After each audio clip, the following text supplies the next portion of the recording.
Buenas noches, amigas y amigos que nuevamente sintonizan esta plataforma. Otro jueves, ya en diciembre, último mes del año. Ha pasado volando este año nuevamente y bueno, también varios temas que nos siguen convocando independientemente de la altura del año. Un año más en el que hemos venido no solo haciendo propuestas, generando ideas, sino que también sin quitar el dedo del renglón de donde corresponde. Más bien hay que mantenerlo ahí, en aquellos temas sobre los cuales no hay que cansarnos de seguir observando, de seguir proponiendo, de seguir generando mecanismos que nos permitan debatir, hablar, proponer. Como cada jueves, quiero mandar el saludo fraterno a todas aquellas personas que nos sintonizan fuera de San Salvador, fuera del Salvador, en este caso a la conocida diáspora. Quiero mandar un saludo bien grande a la gente que está en Canadá, a Tony, a Fran, a Lil, a varias personas que desde Canadá nos sintonizan jueves con jueves, desde México también, desde diferentes países del continente latinoamericano, ¿verdad? De todo este continente que nos convoca cada vez más, a la gente que desde Asia, Europa, desde Australia, sabemos que desde Australia también nos sintonizan varias compatriotas y que definitivamente también están pendientes del acontecer nacional. Y pues bueno, tal cual como hemos dicho, siempre hay que traer sobre la mesa, sobre esta mesa de plataforma, aquellos temas que de manera estructural nos llaman a realmente generar todavía más debate y generar ideas en función de poder transformar determinadas realidades que aún no se cambian en este país. ¿De qué vamos a hablar ahora? Vamos a hablar sobre reconciliación nacional. ¿Qué significa? Y además de ello, ¿cuáles son los esfuerzos que se han hecho a nivel nacional durante todos estos años en función de lograrla? ¿Tenemos reconciliación nacional? ¿Ha sido posible? ¿Hay a mediano o largo plazo posibilidad de reconciliarnos? ¿O todavía tenemos que trabajar muy duro en comprender qué significa eso? ¿Quiénes son los llamados y las llamadas a generar estos mecanismos de diálogo, de reconocimiento y de construcción? Y al fin y al cabo, si logramos llegar a esta ansiada reconciliación tan necesaria para sociedades maduras, para sociedades que pueden avanzar en función de la solución de sus propios problemas. La reconciliación nacional trasciende precisamente de una ley, trasciende de la comprensión de pasar o transitar de un estado o de un tipo de estado a otro. La reconciliación implica reconocer a los actores que han sido parte de un proceso en conflicto o de un conflicto determinado.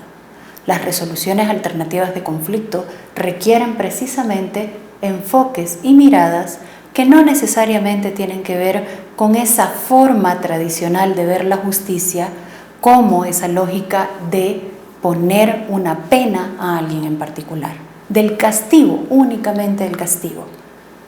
Muchos de nuestros países latinoamericanos y a nivel del mundo también tenemos muchas de estas experiencias. Hemos tenido vivencias profundamente dolorosas.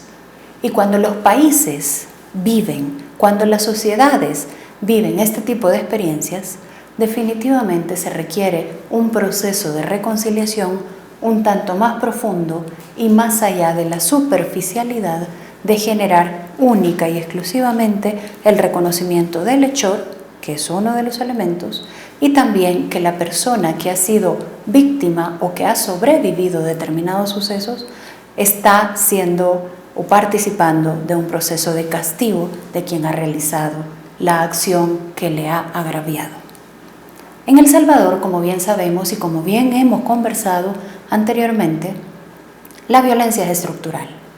Es decir, hablamos de una violencia en el ámbito económico, en el ámbito político, en el ámbito social, en el ámbito familiar, en el ámbito laboral, en diferentes ámbitos que conforman nuestra vida cotidiana. En este entendido, la violencia, como decíamos en alguno de nuestros programas, tiene su inicio muy arraigado al funcionamiento de lo que como salvadoreñas y salvadoreños somos. Vivir en estos conflictos que no nos permiten reconocer el origen de los mismos no hace más que perpetuar el círculo. Y eso es lo que hemos venido haciendo una y otra vez. Palabras más, palabras menos, conversaba esta semana con unos amigos muy queridos, y es que se nos está acercando los 500 años. Estamos hablando de la importancia de 1524 en El Salvador y cómo a través de este acto violento en el que hay todo un ejercicio de conquista, no se ha detenido este proceso en el que los conflictos nos asisten de manera diaria. Y es que no hay que tenerle miedo a los conflictos en sí. La vida es evidentemente una serie de conflictos existentes. A donde hay que poner atención es la forma en la que los resolvemos, cómo gestionamos estos conflictos, cómo sanamos alrededor de estos conflictos existentes y si logramos transformar la fotografía o simplemente la repetimos una y otra vez. Uno de los grandes problemas alrededor de la justicia, en este caso vamos a hablar de la justicia restaurativa, que tiene diferencias sustanciables con la justicia retributiva, tienen que ver precisamente en reconocer a los actores que han participado de ese conflicto. Por una parte, la justicia retributiva se enfoca única y exclusivamente, como decíamos anteriormente, en buscar a la persona culpable del hecho que se está denunciando. Por otra parte, la justicia retributiva, ¿verdad? Todo este ejercicio restaurativo que requiere una persona que ha sobrevivido generaciones enteras a procesos de conflicto, nos asisten y requieren de otros enfoques mucho más profundos y más integrales que la lógica retributiva como tal. Restaurar, generar las líneas completas necesarias para que la sociedad pueda construirse desde donde es, pueda construirse con asistencia, con persistencia y con reconocimiento de su propia identidad, pero también desde un ejercicio profundo en el que se reconocen no solo los hechos, sino que se habla de verdad, se habla también de un ejercicio de justicia, se habla también de un ejercicio de reconciliación y se habla definitivamente de los elementos que requiere la no repetición de este tipo de hechos. La reparación en su integralidad es precisamente todo esto. ¿Qué es lo que hemos tenido en El Salvador? Una serie de sucesos históricos que, lejos de reconciliarnos, lo que generan es una válvula en una olla de presión que cada cierto tiempo tiende a explotar. Tenemos, por ejemplo, lo que sucedió en 1830, 1832. Anastasio Aquino. ¿Quién no ha oído del indio Anastasio Aquino? Uno de los grandes, precursores de la dignidad en nuestro país. Y es ahí donde grandes escarnios empezaron a suceder. Todas y todos sabemos que el indio Aquino fue desmembrado y así colocado en diferentes lugares para provocar miedo a cualquier tipo de sublevación, a cualquier tipo de incluso pedido de derecho específico a quienes en ese momento gobernaban. 100 años después, 1932, nos asiste una de las masacres más cruentas que han habido en el continente y tal cual se describe en muchos lugares a nivel incluso mundial. En 1932, uno de los hitos más fundamentales que tuvimos fue precisamente la creación de un velo de silencio sobre la identidad. No hay nada poco o profundamente vinculado con la restauración que tener que pretender una vida que no es la propia. Una vida que no es acorde a los criterios, a las elecciones, a los mecanismos incluso de cultura que cada una y cada uno desarrollamos en nuestros núcleos familiares. Aparte de 1932, debemos sumar que precisamente el que quitaran las tierras ejidales, que por cierto, ahora hay una ministra o la familia de una ministra, en este caso de Relaciones Exteriores, se siente ofendida frente a las instituciones existentes porque le fue robado a su familia. cuando realmente, si queremos hablar de reconciliación, a quien debe de reconocérsele precisamente este derecho es a los pueblos indígenas, a los que en principio les fue arrebatada la propiedad para crear todo un aparato económico sobre el cual se sostiene aún El Salvador. En ese sentido, la reconciliación pasa por reconocer este tipo de hechos. Pasa por saber que la tierra debe de ser, en este caso, a quienes se le fue arrebatada.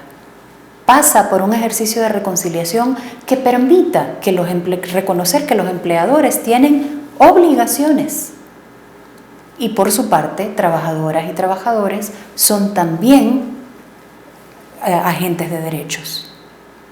En un país en el que todavía las vulneraciones laborales están a la orden del día, en un país en el que la violencia de género está prácticamente diario con un ejercicio de repuntes, en un país en el que definitivamente todavía contamos con indicadores tan atroces como la violación a niñas y adolescentes, en un país en el que los políticos en general gestan todo un proceso en el que no se quiere escuchar a quienes han sido víctimas, nos coloca en un país que poco ha avanzado en el ejercicio de la restauración y sobre todo del reconocimiento no solo de las víctimas, sino del entorno que provocan estos conflictos. Como bien sabemos, hubo una resolución de la Corte Suprema de Justicia. Esta resolución mandaba que aquel decreto aprobado en 1993, vinculado con la ley de amnistía y reconocido como una autoamnistía, es decir, aquellos actores participantes del proceso se estaban otorgando perdón, debía de ser reformulada. Debía ser modificada en función de llevarla a un tenor de los principios de verdad, justicia, no repetición, garantía de no repetición y reparación integral. Estos 4 ejes son fundamentales porque las diferentes leyes que se han logrado gestar, además de los vicios propios de no abrir a un proceso participativo desde un enfoque restaurativo, ha colocado nuevamente a las víctimas durante todos estos años en un ejercicio no solo de revictimización, sino que además de una nula comprensión desde la voluntad política de los actores llamados a ello. Hemos conocido en estas semanas que la Ley de Reconciliación Nacional va a ser retomada en el seno de la Asamblea Legislativa. En octubre de este año fue llamado el Procurador de Derechos Humanos. En septiembre de este año, varias organizaciones presentaron lo que a su juicio técnico y criterio en un ejercicio participativo con quienes aún esperan justicia, verdad, reparación y una garantía de la no repetición de los hechos, pudieron generar en este debate para presentarlo en este instrumento. Es ahí donde quiero hacer un alto y una reflexión en relación con el funcionamiento de la institucionalidad pública. Si el enfoque de la ley es un enfoque desde la perspectiva de justicia restaurativa, es poco probable que entonces la operativización de la misma sea revictimizante. Debe ser un ejercicio lo suficientemente amplio que permita colocar las voces más importantes de este proceso, que son las personas sobrevivientes de ese conflicto, las personas sobrevivientes de estos hechos atroces y, por supuesto, la contrapartida en un ejercicio de reconocimiento del hecho, pero también en un ejercicio de tejido de sociedad que nos permita realmente sanar, que nos permita reconocer que el otro sabe a conciencia plena que los hechos cometidos fueron totalmente contrarios a cualquier acto de humanidad y que definitivamente generaron una lesión concreta y directa no solo a las personas, a las familias, sino que a una sociedad entera que aún pide a gritos reconciliarse. En este entendido, generar este proceso de diálogo o de discusión o de debate, si se puede llamar debate, porque para tener debate necesitamos todas esas voces, y si es desde un enfoque de justicia restaurativa, no se vale que ninguna institución diga que para no revictimizar va entonces a obviar la voz de las protagonistas de todo este ejercicio, debe entonces así acuerparse tanto de la otra institucionalidad que ha sido creada para ello.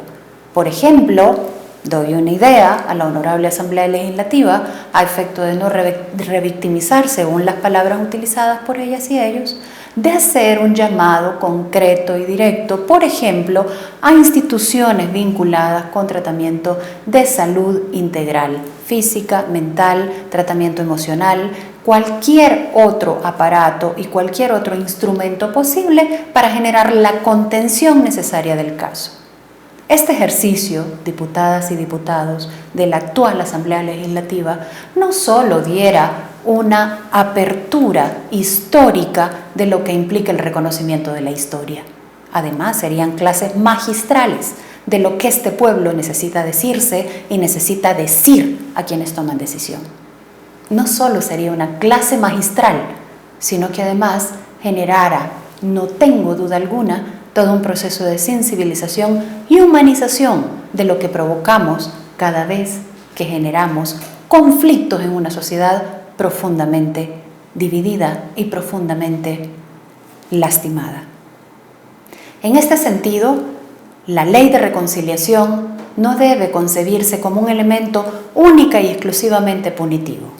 Por supuesto que debe tener un ejercicio de reconocimiento de los hechos y del cumplimiento de una pena determinada. Hubo actos que definitivamente deben tener castigo.